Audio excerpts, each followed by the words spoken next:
How to measure your success as a nonprofit. We're going to look at 5 different metrics you can use to measure your success as you continue to try to grow and develop your nonprofit and extend your reach. One of the first metrics you want to consider is your fundraising cost. What is the cost per dollar for funds raised?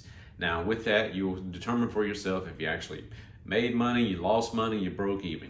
Hopefully you're either making money or at least breaking even. We don't want to lose money when it comes to having a nonprofit. We all know how hard it is to generate some of those funds at times, and we want to make the best use of the funds that have been donated towards our nonprofit so that we're continue to increase and grow our success and grow our reach in certain areas. There's several things you can do as you begin to do this. First, you need to look at what are your different fundraising events.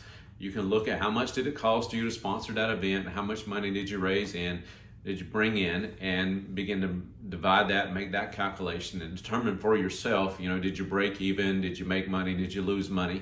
But you can also do this when you start looking at your annual giving as well, and look across the board at the various different events you use to raise money throughout the year, or your continuous donations that you receive. Maybe it was through an email campaign or something else that you did, social media campaign you might have used in the process to help raise funds for maybe a specific event, or maybe it's for your overall cost throughout the year. Whatever that was, you can begin to make that calculation as well. This helps you determine as you move forward to see, okay, this idea I had about a particular event, or evaluate the different events and which events raised the most money for you and was the most profitable for you to pursue. That might help you next year determine, okay, I'm going to pursue this type of events, and I'm going to wash out this one that I either lost money on or maybe broke even on, and begin to pursue that in the future and help you determine what do I need to do to continue to raise money. This will help you in trying to cut your costs as well.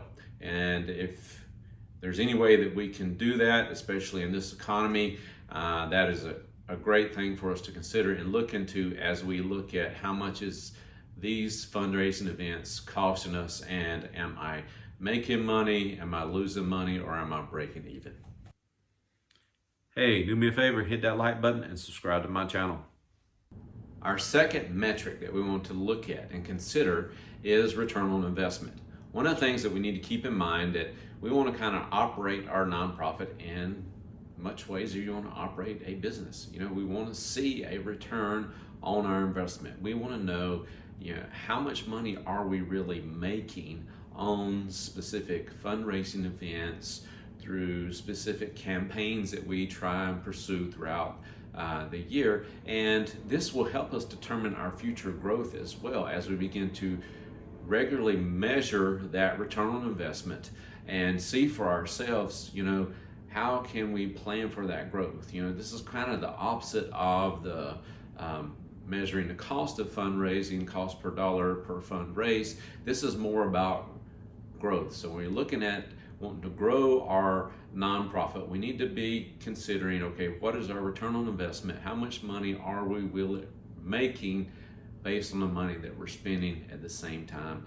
And do we see a path of growth? And do we see it, gradually? Maybe it's going to be more of an up and down, but as we see that going across the scale and keep that metric and keep measuring it, are we seeing gradual growth and improvement within our fundraising and within our targets of seeing, are we getting a real return on investment?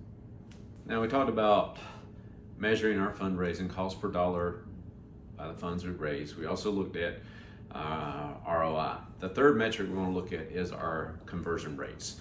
Now, this can be used in several different ways, and really and truly it's measuring the response to certain actions we either want people to take for the different initiatives. And it could be, let's just think about, okay, what kind of response rate are you looking for?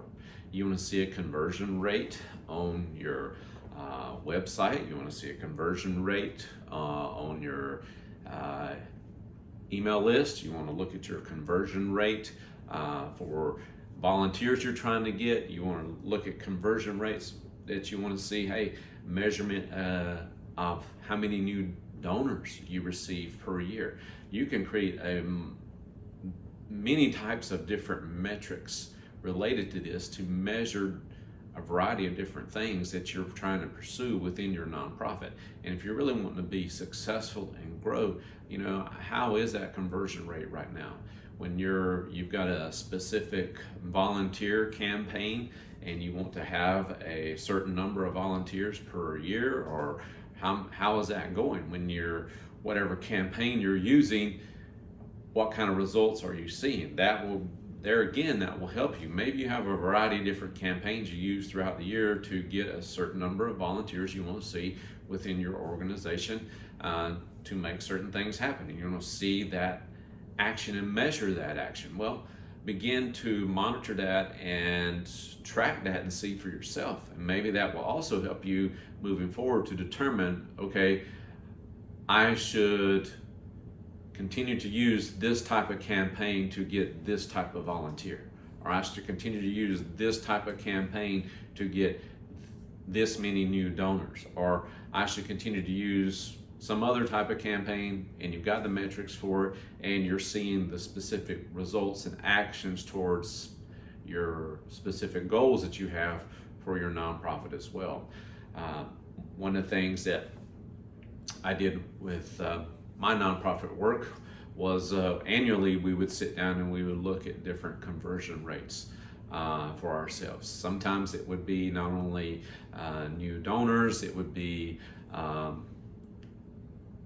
conversion rate of people we were able to really truly help throughout the year as well, and through the different campaigns or the different activities we did to try to make a bigger impact in certain areas of Thailand that we're working in that specific time, and we were measuring that conversion rate with that. The fourth type of metric I would recommend you considering would be an outcome measurement. Outcome measurement against your mission and vision. Now, this is something that I think you should monitor quarterly, and specifically at the end of the year. That way you can begin to report, what are some of the outcomes related to your specific mission.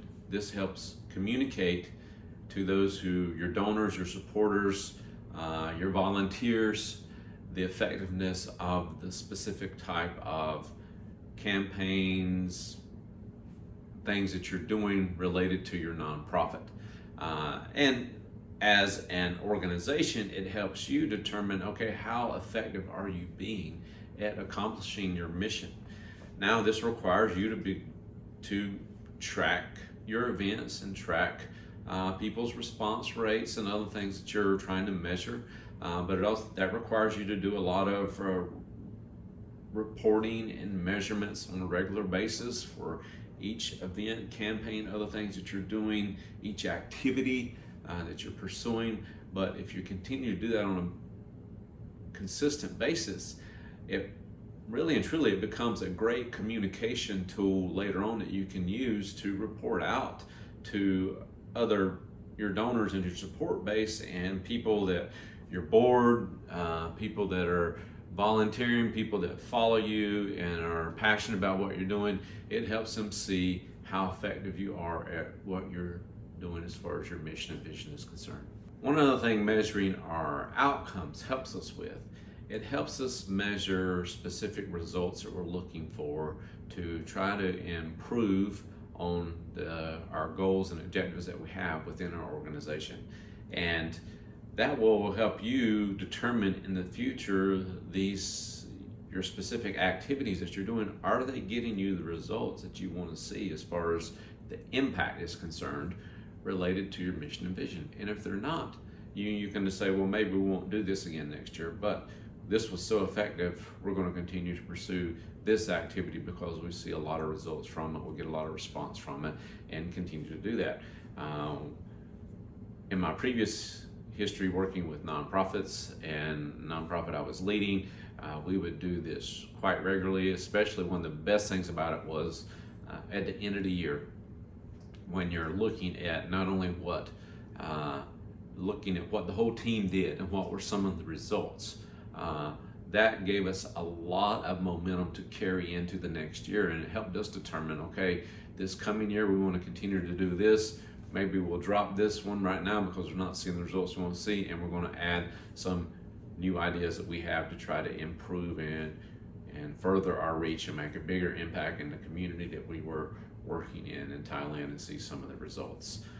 One of the best things that we did as well was just we had a major wheelchair project where we were handicap project that we were providing tons of handicap equipment to people all over Thailand, and we could see the reach that we had, the number of people that we impacted every time, and look at different events. And we also could help us determine, okay, if we were able to get 4 major events off in a year, we could, and made this amount of impact, you know, we could try to say, okay, let's try to increase it and add 1 more event, and how many more people we can reach in the coming year. And that helped us determine, again, some of the outcomes that we were looking for. One final measurement I'd recommend is monitoring your donor retention rate. You know, you want to look at this on an annual basis and look at the number of donors you had, who they were, and are they being consistent over a period of time? Are you gaining donors? Are you losing donors? If you begin to look at this and measure this on a consistent basis, this will help you determine a lot about your future as well. It also will determine about, you know, okay, what are some things I need to be working on to help improve my donor retention rate? One of the biggest things related to that one is communication, and looking at the different avenues of communication that you're using to keep your donors connected and engaged with what you're doing, and being consistent with that communication. You can look at your email click-through rates or open rates and all that kind of stuff. You could look at if you're using social media as part of that, whether you're using it in a Facebook group or through your Instagram or some other channel that you might be using for that. You can also begin to look at, okay, if you're consistently communicating on that channel, what kind of, just go back and look at the insights, who watched it, who liked it, who saw it, all the kind of good stuff will help you as you begin to think about that as well. 2 things you should consider when you're looking at your donor retention rate is, what are you doing to recognize your donors? Look at different ways you can recognize specific donors throughout the year, and there again, that will help with the retention. It'll help keep them engaged, and at the same time, you can go back and look at, okay, your different campaigns or events, and begin to look at, okay, how do different donors respond to those things? I know in my previous experience in raising money for my nonprofit work, we had certain donors that were, you know, consistently giving a certain amount every month. We had certain organizations that would give monthly, sometimes quarterly, sometimes just annually, and we could begin to look at, you know, how are we recognizing them. A lot of times, if we have people respond to specific things, especially certain initiatives, and just one time, and this was kind of, we were transitioning and moving, basically just moved to a new house, and renting a new house in Thailand, and the house was, the kitchen just came with a countertop and sink. That's it. No storage whatsoever. And we had a certain donor organization.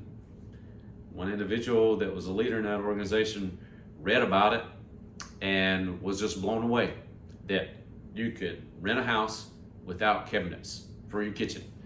And they got passionate about that, and they raised all the money to help us pay for and get installed a whole new kitchen in the house. And I know we were going to leave it there, and it's no big deal, but did we provide recognition for that individual, for that organization? Yes, we did, and we recognized them in communication tools and thank you letters and other things of that nature that would speak to them, and made them a very consistent donor, but also a consistent donor to special needs and special projects moving forward as well. So when you do that type of stuff and recognize people and continue to express gratitude and thankfulness on a consistent basis, there again, that will help you retain donors for hopefully a long term. Well, I hope you got some benefit from this episode and you begin to use some of these metrics to help you measure your success with your nonprofit moving forward. Also would encourage you to check out this episode if you want to get started with your nonprofit. Been thinking about that. I have an episode on how to start your nonprofit where I interviewed a buddy who recently did it for himself, and you get some great insight in how to get started. Thank you.